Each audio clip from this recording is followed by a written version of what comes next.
মুহূর্তে পুলিশ হত্যা নামক একটা ফ্রেম ব্যবহার করা হচ্ছে আওয়ামী লীগের তরফ থেকে, কিন্তু সেটা যুদ্ধের ময়দানে ফয়সালা হয়ে গেছে এবং সেখানে জুলাই যোদ্ধাদেরকে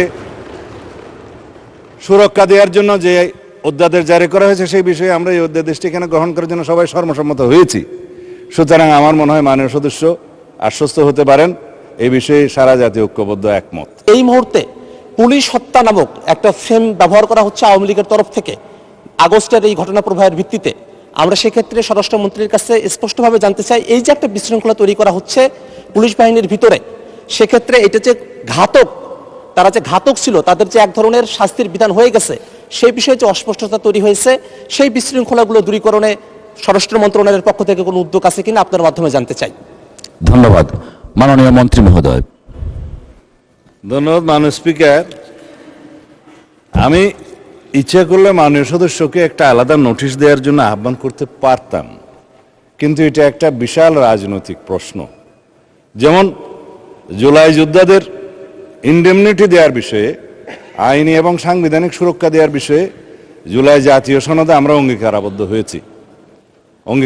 অঙ্গীকার নামার এটা 5 কি 6 নম্বর দফা 6। সেখানে এই ইনডেমনিটি প্রদানের এই অঙ্গীকারের প্রেক্ষিতে বিগত ইন্টারিম গভর্নমেন্টের সময় একটা জুলাই যোদ্ধা সুরক্ষা অধ্যাদেশ নামে একটা অধ্যাদেশ জারি করা হয়েছে। সেটা 133টি অধ্যাদেশের মধ্যে এখানে মহান জাতীয় সংসদে উপস্থাপন করা হয়েছে। আমাদের যে বিশেষ কমিটি গঠন করা হয়েছে সংসদীয়, এই অধ্যাদেশগুলো পরীক্ষা নিরীক্ষা করে রিপোর্ট প্রদানের জন্য আগামী 2 তারিখে সেখানে আমরা আলোচনা করেছি এবং সুখের বিষয় সর্বসম্মতিক্রমে আমরা এই জুলাই যোদ্ধা সুরক্ষা অধ্যাদেশটা পার্লামেন্টে বিল আকার উপস্থাপন করে পাশ করার বিষয়ে একমত হয়েছি। নাম্বার 2, যে সমস্ত বিষয়ে আওয়ামী ফ্যাসিবাদী গোষ্ঠী বিভিন্ন ফেসবুক সহ সোশ্যাল মিডিয়াতে দাবি করছে যে এই সমস্ত হত্যাকাণ্ডের বিচার করা হবে কিনা এবং তারা বিভিন্ন দাবি করছে, আমি সেই বিষয়েও আরেকটি অনুষ্ঠানে বলেছিলাম তাইলে মুক্তিযোদ্ধাদেরও বিচার করা হবে রাজাকার হত্যার বিরুদ্ধে 1971 সনে। যদি এখন কেউ মামলা নিয়ে আসে, গণ অভ্যুত্থানের সময় রাজপথে অভ্যুত্থানকারী আন্দোলনকারীদের বিরুদ্ধে যারা হানাদার বাহিনীর মতো ঝাঁপিয়ে পড়ে হত্যাযজ্ঞ চালিয়েছে, ম্যাসাকার করেছে, গণহত্যা করেছে, তারা জনতার প্রতিনিধির মুখে কেউ কেউ হয়তো প্রাণ হারিয়েছে, কেউ কেউ আহত হয়েছে, কিন্তু সেটা যুদ্ধের ময়দানে ফয়সালা হয়ে গেছে এবং সেখানে জুলাই যোদ্ধাদেরকে সুরক্ষা দেওয়ার জন্য যে অধ্যাদেশ জারি করা হয়েছে সেই বিষয়ে আমরা এই অধ্যাদেশটি এখানে গ্রহণ করার জন্য সবাই সর্বসম্মত হয়েছি।